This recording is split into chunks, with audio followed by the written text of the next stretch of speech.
From Synozur, this is Polaris. I'm Chris McNulty. From acceleration to authenticity, from algorithms to accountability, 2025 was a year of astonishing advances. Artificial intelligence didn't just accelerate, it amplified ambition, altered assumptions, and advanced agentic experiences. We watched Copilot evolve from a clever companion into a constellation of connected agents. We saw vibe coding emerge as a creative catalyst, turning ideas into applications at lightning speed. At Synozur, we didn't just follow the future, we forged it. We launched new platforms, expanded our presence at global conferences, and helped leaders navigate the noise with nuance, balancing innovation with integrity. And now, as we close the chapter on 2025, we gather voices from across Synozur to reflect, recalibrate, and reimagine what's next. This is Polaris.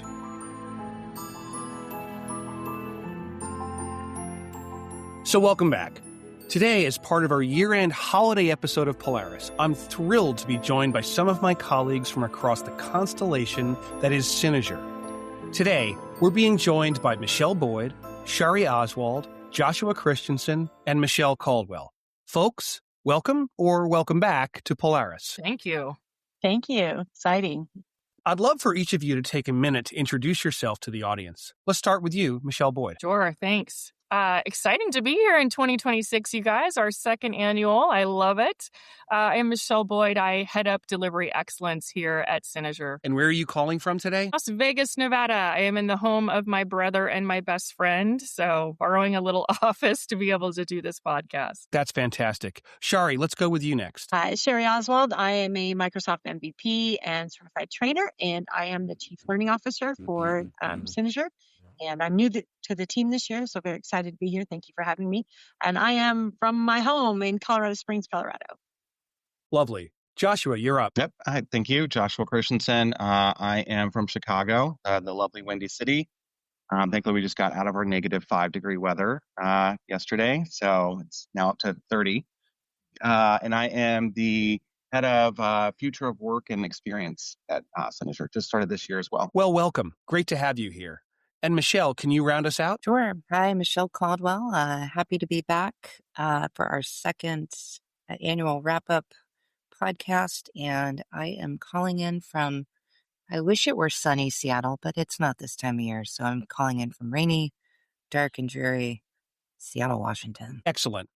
So it's that time of year where I hope we're bringing the warmth of the show to what can be a fairly cold and gray outside world. I always look forward to this episode. I say always, we did this for the first time last year because I get to use different music as I shared with all of you for today's episode. But apart from that, it's been a very busy and big year, 2025.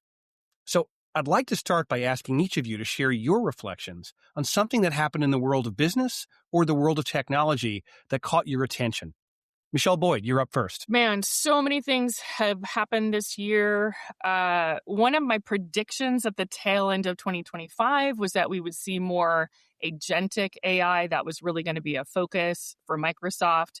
And we definitely have seen that really be embraced and coming forward full force.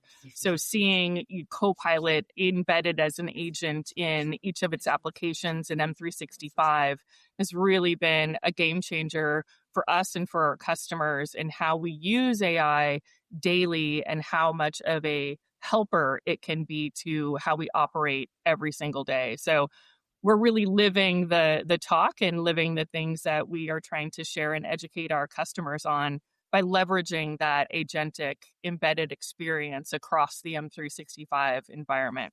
So it's been really fun. It's been fun for us. It's a learning curve for us as well as these things come out.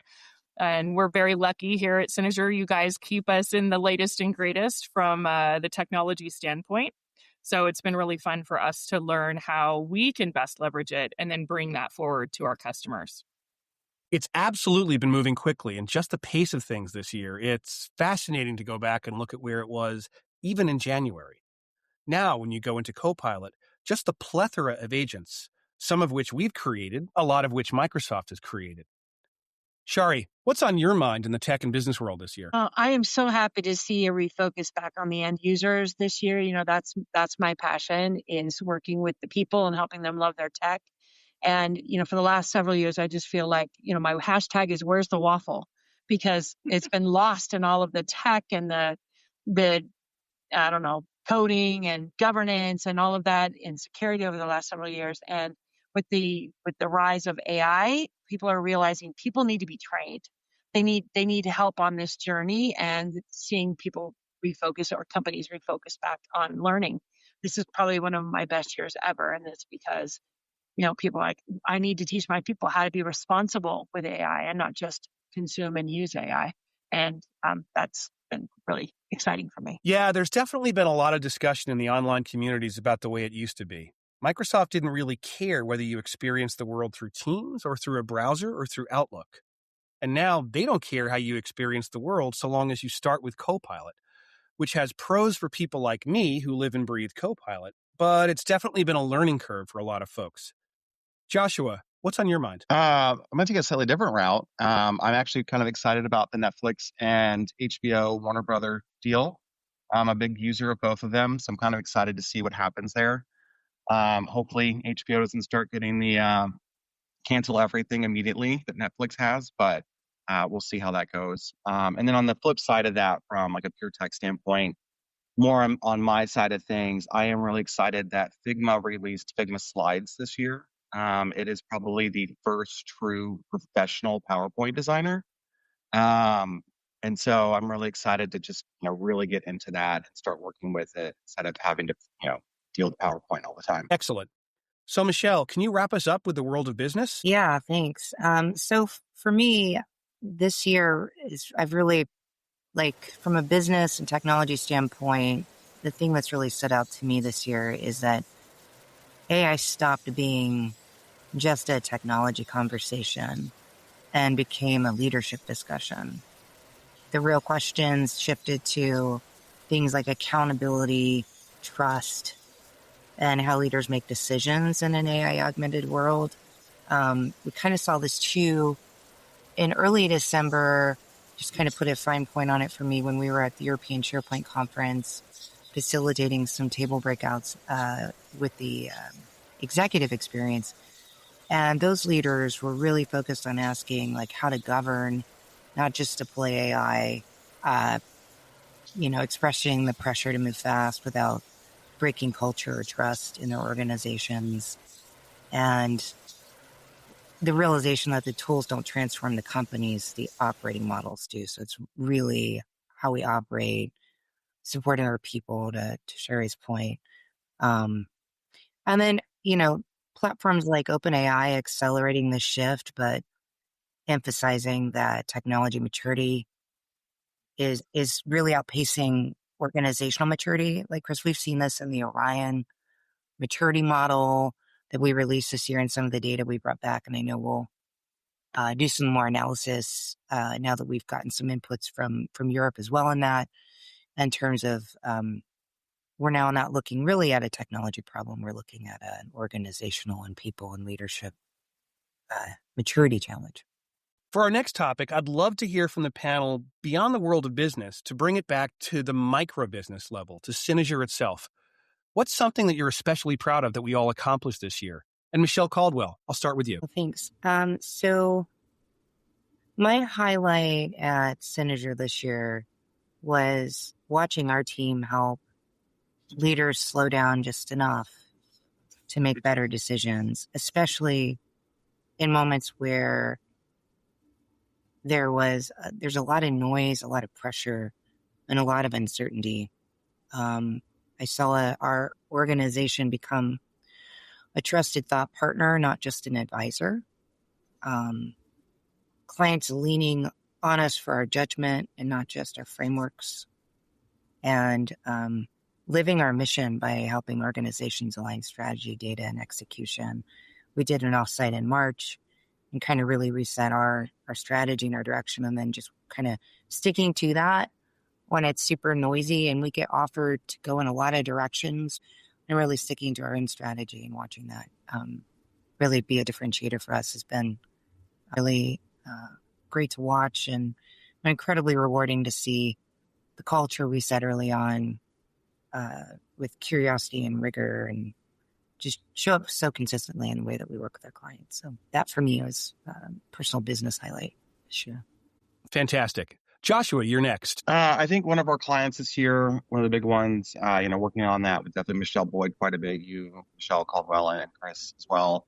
And just being able to get back in, especially leading with design thinking, really getting them to explore ideas instead of just leading with the technology or leading with the platform first, understanding what their real problems are, and then developing solutions and trainings and things like that from those conversations, I think was the big one we consistently saw over and over again that I really enjoyed.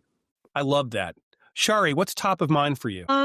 If I were to pick an event, it was the M365 conference, because it was the first time I actually got to come together with all of you, and the energy and, the vision that you brought to that event for me. But the highlight of that event was the CTO from one of the customers coming up to me and saying, you're one of us now. They felt like we were not just partners with them, but part of the family.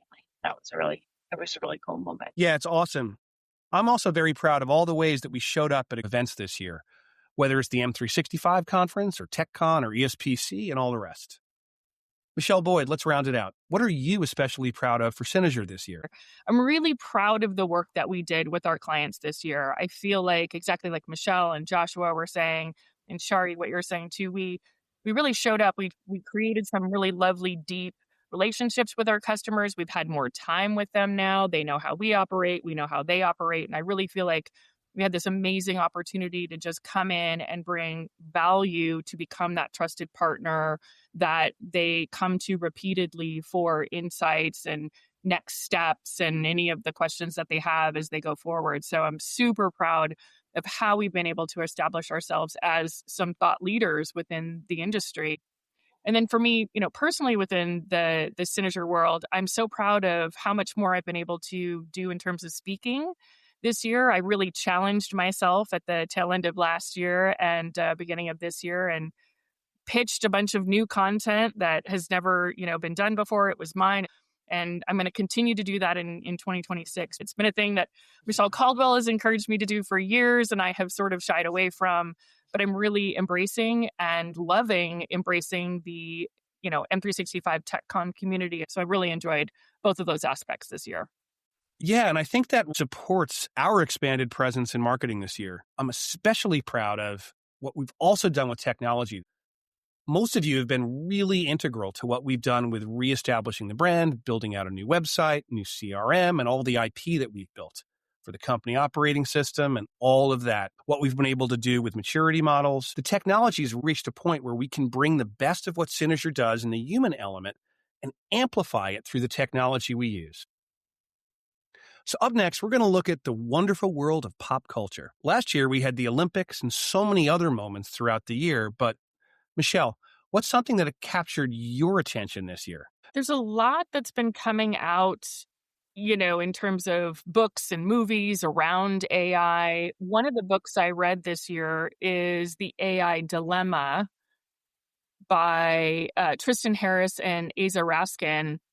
It's a book not just about AI and the wake-up call, around AI and what it's doing or not doing, for us from a business and a society perspective, which there's a lot to unpack there. But it's also, speaks a lot about the ethical and societal impacts of AI. And I liked the perspective. It's very easy, I think, for us to get into that mode of positivity around how much it can bring to the table for us, for businesses, accelerating outcomes in a positive way and decision-making. But for us also to make sure that we're checks and balances, right? How are we thinking about these things from an ethical standpoint? And we always approach everything we do with that human-centered mindset. It just was a really good kind of gut check around AI and how we're impacted, how societally we're impacted, how our businesses are impacted. It was a good check and balance for me for this year. That's great. I'd love to check that book out, and we'll add it to the show notes. Shari, What's something from the world of entertainment that you paid attention to and wanted to share with the audience?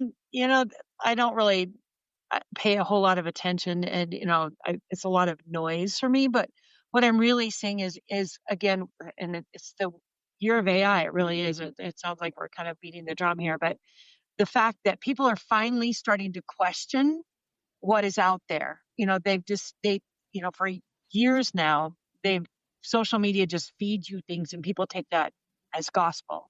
But now the resurgent, with the surge of AI and being able to basically create whatever you want, people putting somebody's face and their voice together, and people are like, oh, is that for real or is that not for real?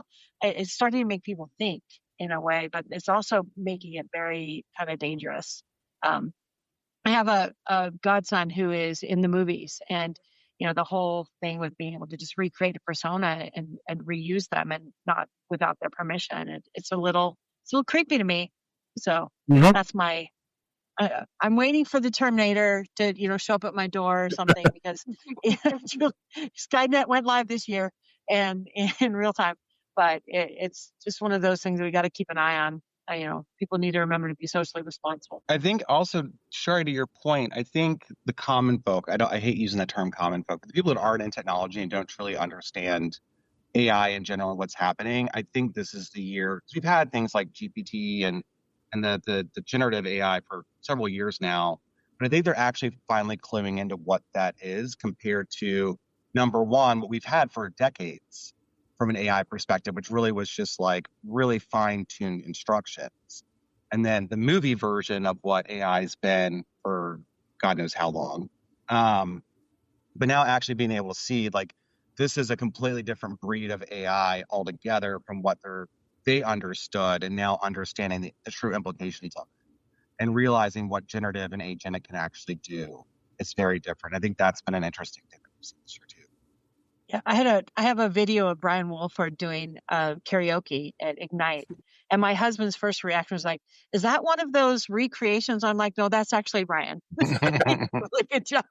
So, again, starting to question things. Is that for real? Yeah. What song did he do?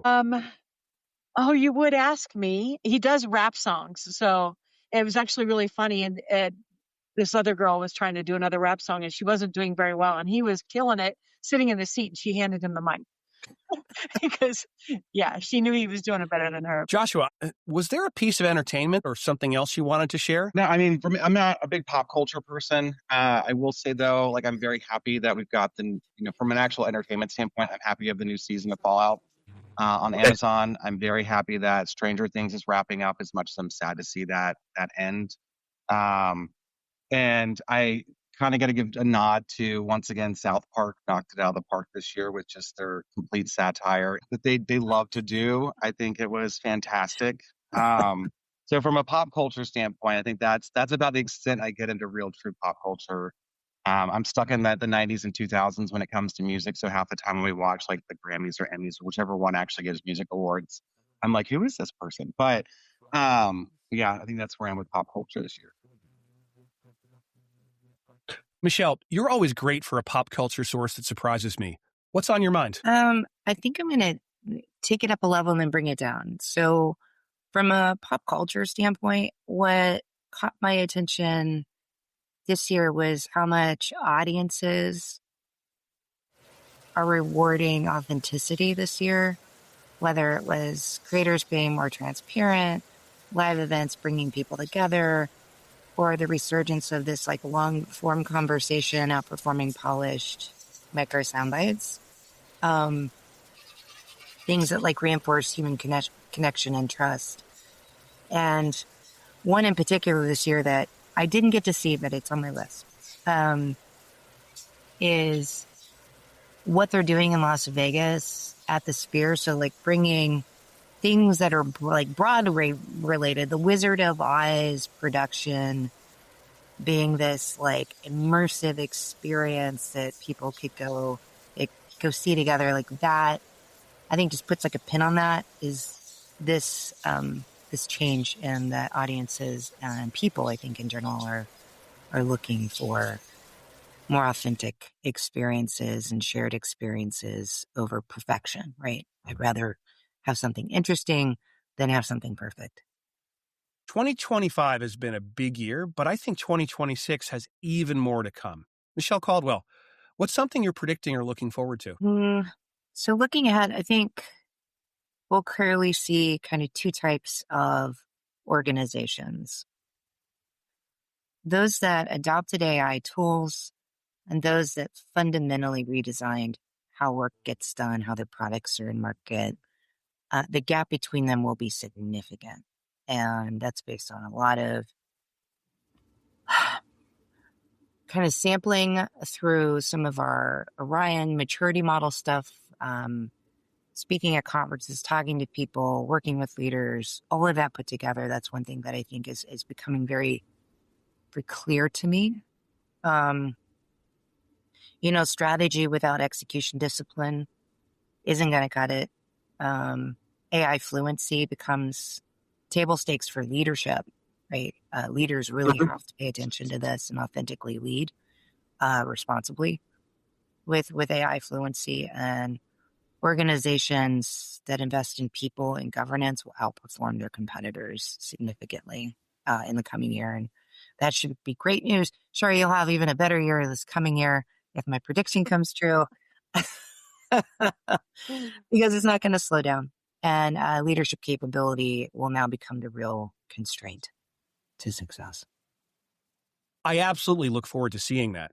Joshua, what's on your mind? I have two, both AI related. I think from like our client perspective, I think we're going to find more clients that over the last year, maybe a little bit more, have invested in AI, but have not seen returns, have not, really seen that wow factor or had that aha moment with it. And I think they're going to come to the conclusion, the things that we preach about all the time is that there's two aspects to this. One, you can't just cast a wide net and pray that something good comes out of it. You've really got to narrow your thought process with AI and dive deep into it before you really start getting to something. But two, that you really need to, this is not something you just go and turn on. And automatically, it's not a button switch that just things are automatically great and wonderful. It really does take thought and initiative and planning and really having some hard truths of your organization, not only from the way that it's being run, but from the way your technology stacks are built and doing things and policies, all that fun stuff. So I think we're going to have those customers that start popping up to where they're like, we just need to figure this out. I think from AI as a consumer perspective, the one thing I saw this year that just infuriated me was that everyone bombarded me with their add-ons for AI. I already personally pay for my ChatGPT Pro subscription. I don't want to go pay for you to use ChatGPT and 10 other apps and then pay you a fee on top of that. Let me use my own license that I already have. And I think that the consumer side of it is it's going to be like, okay, this is enough, people. Like, we need to stop being asked to just go pay more for an AI, especially an AI on your particular app doesn't really do anything interesting. Right. And so I think, was it MCP that's becoming more and more popular? I think that's going to really start to get big this upcoming year and really make it so that interconnectivity can, I can use one platform and pull in my data sources or where I'm using or would want to use AI. I hear you on the AI models. When I think about streaming television, by comparison, when I already have a license for Netflix, I want to be able to take that over into Amazon or into whatever other mobile platform I have and get Netflix there, instead of accidentally buying the same Peacock license over and over and over again, whether I'm on Disney or Apple or what have you. But I'm not predicting that's going to change this year. No. Shari, what are you looking ahead to for next year? 2020, teams got lobbed over the fence at the whole world. People were never properly trained and embraced that technology in the right way. And I think the opposite is happening now. Maybe we've learned from that. I think in 2026, there's going to be a lot more thought into the decision processes of what technologies are deployed and responsibly, instead of just saying, oh, everybody gets something. You get an AI, you get an AI, right. Everybody gets an AI. Give them the tools in a way and give them hopefully the guidance and the structure that they need to use them well. Yeah, that's totally right. One of the things I've seen throughout the year, when we come into a new organization, Everyone will tell us personally they know how to use AI, but everyone else has the knowledge gap. I think that just because you know how to use ChatGPT on your phone to look up a recipe doesn't translate into orchestrating AI for a commercial business process at scale. So a total testament to that, just to let you know, I just got my stats from my session, my theater session at Ignite. The session before me had maybe 30 or 40 people, or at least it felt like it. The one after me had maybe 30, 40 people. I had 310 people. And my topic was basically prompting 101. Wow. People, that's just, people are not comfortable. They don't know where to start. You can't just expect them to pick it up and learn. It's intimidating. It's a conversation, not a search. Yeah. Yep. Exactly. And I tell people when you search, you get content. When you use AI, you get context, but you also have to provide context. And the joke that I used was, it's like coaching a teenage child to do their chores. You can't just tell them to take out the trash. You got to give them all the parameters, how many trash cans, what day does it go out to the curb? Because otherwise they'll take 2 bags this week and the other bag and forget to take it to the curb on Tuesday or whatever. And people laughed at that, but they can relate to it because it's reality. We can't just say, go take out the trash. Right. Because they'll miss the every other week recycling, and then you've got too much recycling. And yeah, totally living that. Just got back for 2 weeks in Europe, and guess what? No trash went out.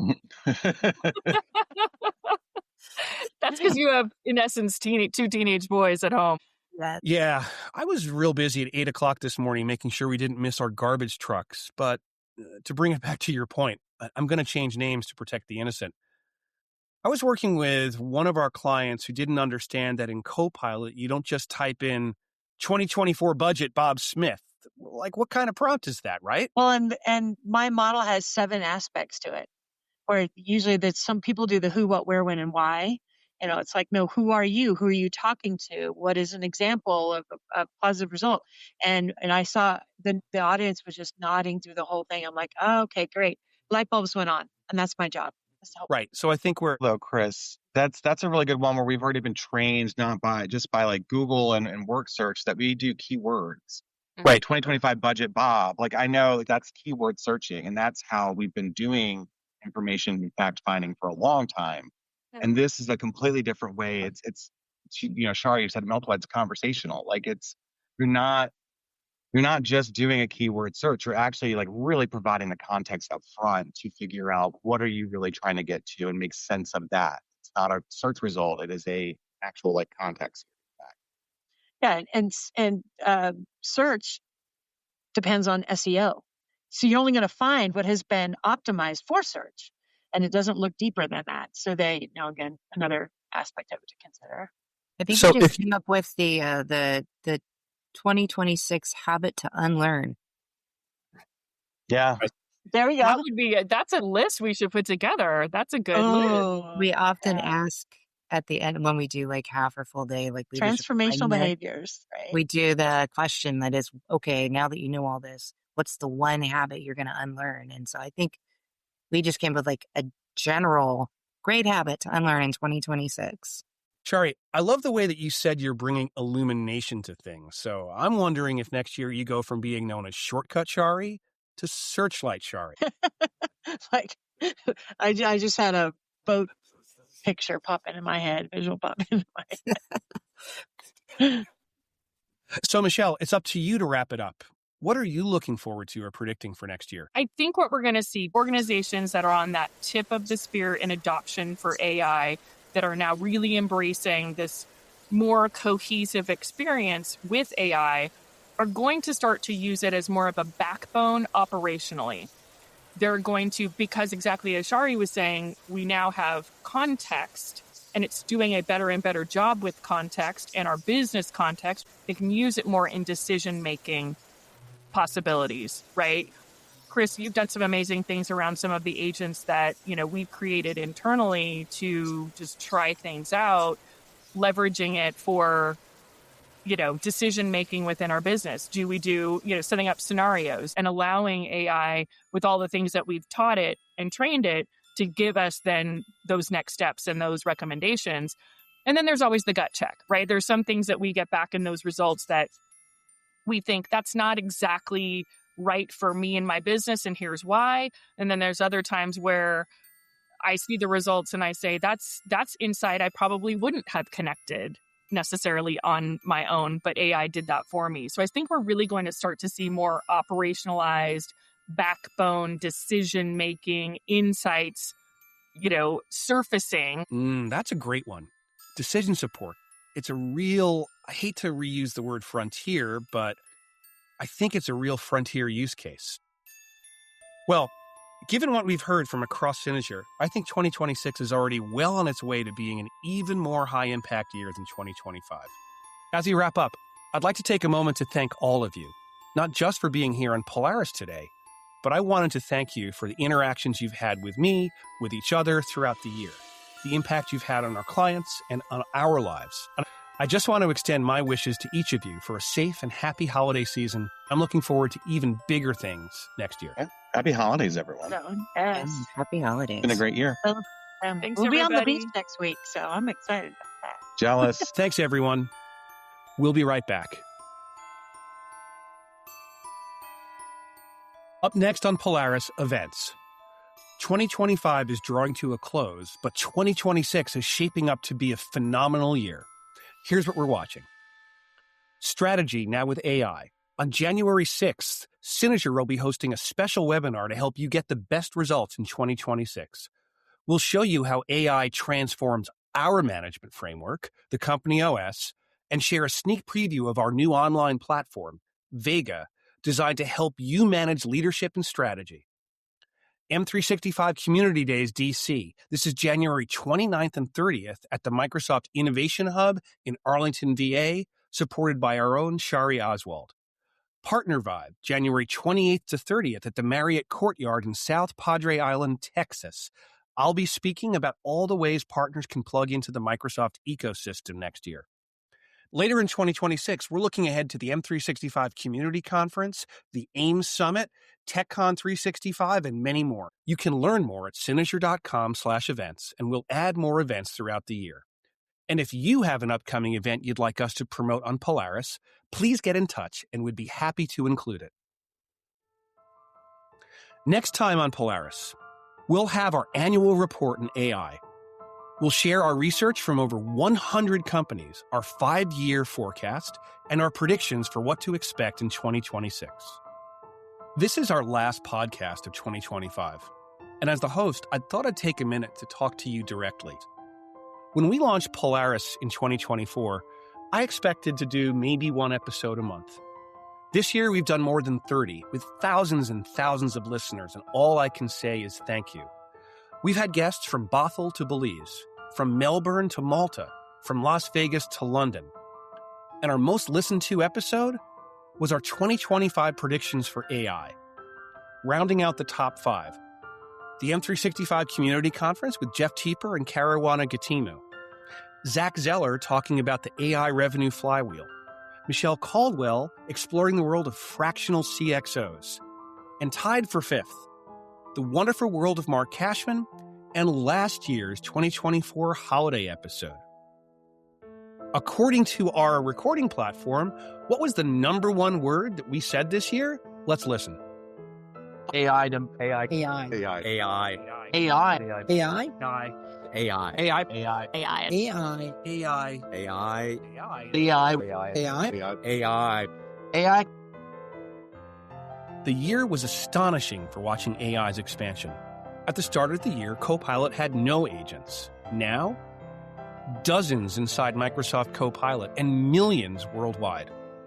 We've built many of our own, representing our board of directors, IT help desk, and more for our clients. But for me, Vibe coding really came into its own this summer, transforming coding assistance into creative acceleration. It started personally for me, building a website for my landscape photography business where thousands of people voted on their favorite images. Our CEO, Michelle Caldwell, built a travel planner app, and from there, off to the races. We powered solutions like our Constellation platform that drives our time tracking, estimates, and invoicing. We built Nebula, our digital envisioning platform, Orion, hosting over a dozen AI maturity models. And then came Vega, originally for mapping our company operating system framework, and now a full-blown multi-tenant replacement for Microsoft Viva Goals, tracking OKRs, big rocks, initiatives, and focus meetings. I always ask about pop culture on the show. The combined list of what our guests talk about is vast. It's too long to read it all here. We'll include it in the show notes, but if you'll indulge me, I'd like to share with you some of my reflections on the year in pop culture. The TV show Severance was a captivating puzzle for many of us in the first half of the year. But toward the end of the year, The Paper on NBC Peacock really captured my attention. It's a mock documentary from the team that created The Office about a small city newspaper in Toledo, Ohio, that's rediscovering the importance of local journalism. Of course, with all the usual quirks from The Office, direct camera stuff, even Oscar coming over from The Office to be the new accountant for the newspaper. It's really charming, and it's a really heartwarming thing. Give it a few episodes to get into it, and I think you'll enjoy it. Just as I couldn't have imagined where we'd be now, I have no idea how far tech will take us in 2026, but I can't wait to see it. And I'll be here to unpack all of it and more on Polaris. And from all of us to all of you, our gratitude and wishes for a safe and peaceful holiday season for you and yours. Well, that's a wrap for another episode. I'd like to thank our guests, Joshua Christensen, Michelle Boyd, Michelle Caldwell, and Shari Oswald, for joining us and sharing their thoughts on 2025 and the year to come. We encourage you to check out our show page for links to everything we talked about today and more. Visit us at polaris.synozur.com. Send us your questions and feedback for the Synozur team. You can reach us via email at polaris@synozur.com. Remember to subscribe, rate, review, and tell all your friends about the show. And follow us wherever you get your favorite podcasts. Polaris is produced with help from Riverside FM. Our theme song, A Snowflake's Tale, is provided courtesy of Epidemic Sound. Additional music and sound provided by Indie Guy Records. Graphic design by Josh Brantley. Thanks for listening. I'm Chris McNulty, and this has been Polaris, a show that charts the course for business and technology transformation from Synozur. Learn more at synozur.com. Keep following your North Star. See you in 2026.